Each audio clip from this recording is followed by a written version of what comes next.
Hi అండి, నమస్తే. Welcome back to Hema చిట్టి. ఈరోజు మనము ఇంట్లోనే ఈజీగా ఎగ్ పప్స్ ఎలా తయారు చేయాలో చూద్దాం. వీడియో అయితే పూర్తిగా చూడండి. ఫస్ట్ టైం ఎవరైనా మన ఛానల్ చూసినట్లయితే సబ్స్క్రైబ్ చేసి లైక్ చేసుకోండి. చూడండి ఎంత పొరలుగా వచ్చాయో, ఎంత క్రిస్పీగా వచ్చాయో. ఇంత క్రిస్పీగా ఇంత బాగా రావాలంటే ఎలా తయారు చేయాలో చూద్దాం. ముందుగా మైదా పిండి అండి. నేను 3 కప్పుల వరకు మైదా పిండి తీసుకున్నాను. ఈ కప్పుతో మీరు కొద్దిగా మైదా పిండి, కొద్దిగా 50-50 కూడా తీసుకోవచ్చు. గోధుమ పిండి కొద్దిగా, మైదా పిండి కొద్దిగా తీసుకోవచ్చు. కానీ మైదా పిండి అయితేనే పప్స్ చాలా బాగుంటుందండి.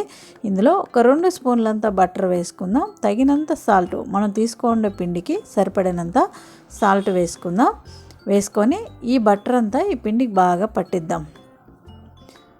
వాటర్ వేయకముందే ఈ పిండికి బాగా బటర్ అంతా పట్టిన తర్వాత కొద్దిగా వాటర్ వేసి, కొద్దిగా నీళ్ళు వేసి, ఒకేసారి వేయొద్దండి, కొద్దిగా వేసి పిండిని చపాతీ ముద్దలాగా బాగా కలుపుకుందాము. బాగా కలుపుకొని ఒక గ్రానైట్ పలక కానీ లేకపోతే వుడ్ పలక కానీ మీద బాగా మనము పిండి కలుపుకోవాలన్నమాట. ఎంత బాగా కలిపామంటే అంత బాగా వస్తుంది. ఒక 10-15 నిమిషాలు, మినిమం 10-15 లేదా హాఫ్ అన్ అవర్ కూడా ఒక గిన్నెలో పెట్టి మూత పెట్టి పక్కన పెట్టేయండి. పిండి నానిందంటే సాగుతుంది, బాగా వస్తుందన్నమాట. ఆలోపు మనము పిండి నానేలోపు మనము ఎగ్ పప్లోకి కర్రీ అలాగే ఎగ్స్ రెడీ చేసుకుందాం. ఎగ్స్ పొట్టంతా తీసేసి ఇలా ఘాట్లు వేసుకోండి.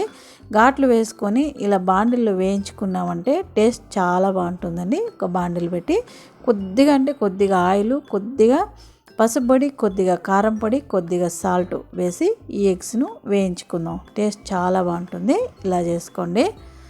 ఇప్పుడు ఒక గిన్నెలోకి తీసి పక్కన పెట్టేద్దాం. ఇప్పుడు మనము ఈ ఎగ్స్ని కట్ చేసుకుందాము. ఒక ఎగ్ని 2గా కట్ చేసుకుందాము. ఇలా కట్ చేసి పెట్టేసుకున్నామంటే మనము పప్పులో పెట్టుకునేదానికి, ఎగ్ పప్పులో పెట్టేదానికి బాగుంటుందన్నమాట.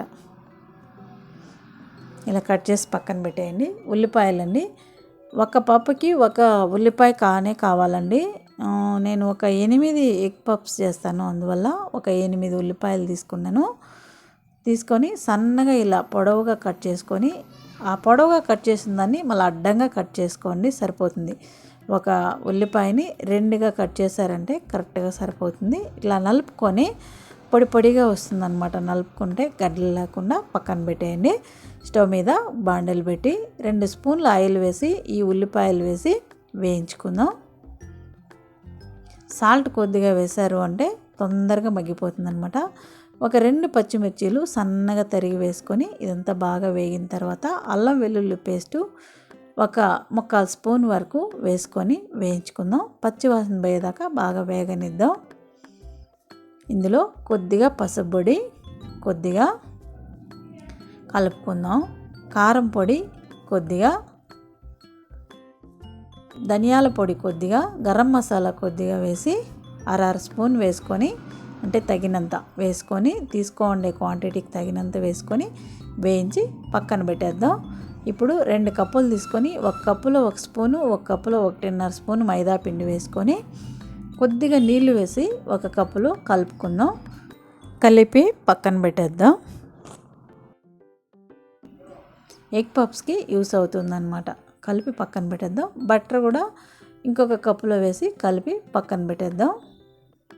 ఇప్పుడు మనకు ఈ పిండి ఇంకా ఒకసారి బాగా కలుపుకుందాం. మనము ఈ పిండిని బాగా కలుపుకొని 6 పీసెస్గా చేసుకుందాం.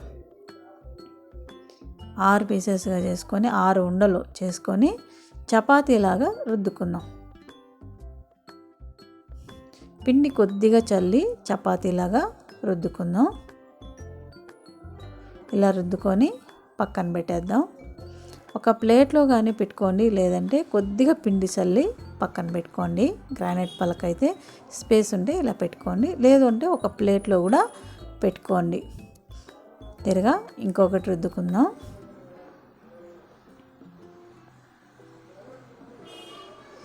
ఇలా రుద్దుకొని మనం కలిపి పక్కన పెట్టినాం కదా బటర్ని, స్పూన్తో ఇలా స్ప్రెడ్ చేసేద్దాం. స్ప్రెడ్ చేసి ఒకదానిపైన ఒకటి వేసేద్దాం. ఇలా ఒకదానిపైన ఒకటి మనం 6 ఒకదానిపైన ఒకటి ఇలా బటర్ రాసి వేసేసుకున్నామంటే పొరలు పొరలుగా వస్తాయన్నమాట. ఇవి మనం ఈ బటర్ వేసేదానివల్ల, బటర్ బదులు మీరు ఆయిల్ కూడా వాడుకోవచ్చు అండి. బటరే వేయాలని ఏం లేదు, ఆయిల్ కూడా వేసుకోవచ్చు. ఇలా 6 ఒకదానిపైన ఒకటి ఇలా బటర్ వేసేసి 6 అయిన తర్వాత మనం కొద్దిగా పొడి చల్లుకొని ఇది చపాతీ, ఇది కూడా ఒక చపాతీలాగా రుద్దుకోవాలన్నమాట.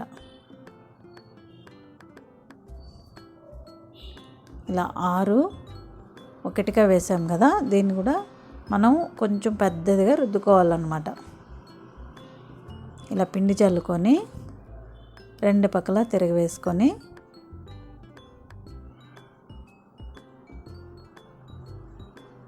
రుద్దుకోవాలి. మెలీస్గా, కొంచెము మెలీస్గా రుద్దండి, మరీ గట్టిగా రుద్దేయద్దు, మెలీస్గా రుద్దండి. ఎందుకంటే మనకు పొరల పొరలుగా రావాలి కదా, అందువల్ల. ఇలా పెద్దదిగా ఈ 6 చేరి ఒక్కటేగానే పెద్దదిగా రుద్దుకోవాలన్నమాట. ఇలా రుద్దుకొని సైడ్స్ అంతా కట్ చేసి తీసేయాలి.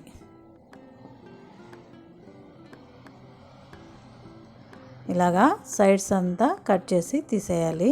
తీసేసి ఈ సైడ్స్ అంతా కూడా మనం ఆయిల్లో వేసి డీప్ ఫ్రై చేసుకోవచ్చు, తినడానికి బాగుంటుందండి. అది కూడా వేస్ట్ ఏం కాదన్నమాట.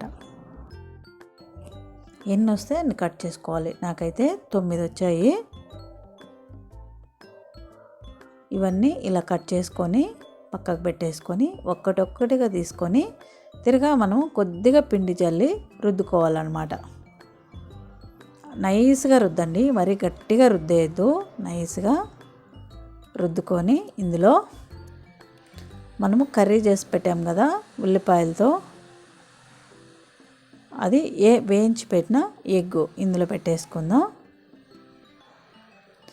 ఒక్కొక్క స్పూను పెట్టుకుంటే సరిపోతుంది.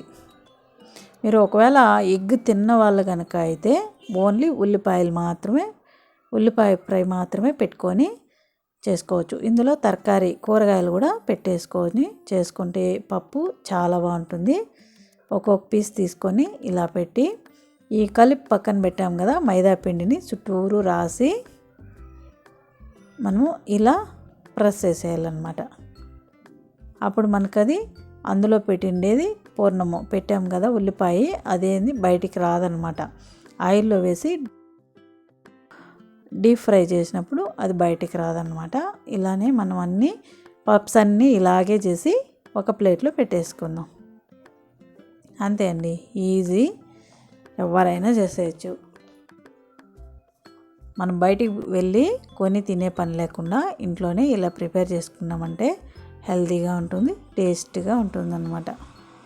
చాలా బాగుంటుందండి. మనం బయట తింటామే దానికన్నా ఇంకా బాగుంటుంది. మీరు చేయండి, మంచి ఆయిల్లో వేసి చేసుకుంటాము, చాలా టేస్టీగా కూడా ఉంటుందన్నమాట. ఆయిల్ వేడెక్కిన తర్వాత ఇలా మనకు ఆయిల్లో ఎన్ని సరిపోతాయో అంతా 1 కానీ 2 కానీ 3 కానీ ఎన్ని పడితే అన్ని బాగా వేయించి చూడండి ఎన్ని పొరలు వచ్చాయో, చూసారు కదా, ప్లేట్లోకి తీసేసుకోవడమే. ఇలాగే మనం ప్రిపేర్ చేసినవన్నీ 1 బై 1 వేసి కాల్చి తీసేసుకుందాం. ఓవెన్ లేకపోయినా కూడా మనం ఇలాగా డీప్ ఫ్రై చేసుకొని హాయిగా తినచ్చు, ఓవెన్ ఉండాల్సిన అవసరమే లేదు. అంతే అండి, ఇలా అన్నీ కాల్చి తీసేసుకొని ఒక ప్లేట్లోకి తీసి సర్వ్ చేసుకోవడమే. చూడండి ఎంత పొరలుగా వచ్చిందో, ఎంత బాగా వచ్చిందో చూసారా. మనం ఇంట్లోనే ఇలా ఈజీగా చేసేసుకోవచ్చు, ఎన్ని కావాలంటే అన్ని తినచ్చు. బయటకు వెళ్ళామంటే ఒకటి 20-25 రూపాయలు ఉంటుంది కదా, ఇంట్లోనే ఇలా ఈజీగా చేసేసుకున్నామంటే ఇంటిల్లిపాది హాయిగా తినచ్చు అనమాట. చూడండి ఎంత బాగా వచ్చిందో ఒకసారి చూడండి. మనము ఆ ఎగ్ వేయించి పెట్టేదానివల్ల టేస్టింగ్గా సూపర్గా ఉంటుంది. మీరు కావాలంటే సాస్తో కూడా తినచ్చు, లేదా అలాగే కూడా తినచ్చు. ఈ వీడియో నచ్చింది అనిపిస్తే లైక్ చేయండి, సబ్స్క్రైబ్ చేయండి. Thank you.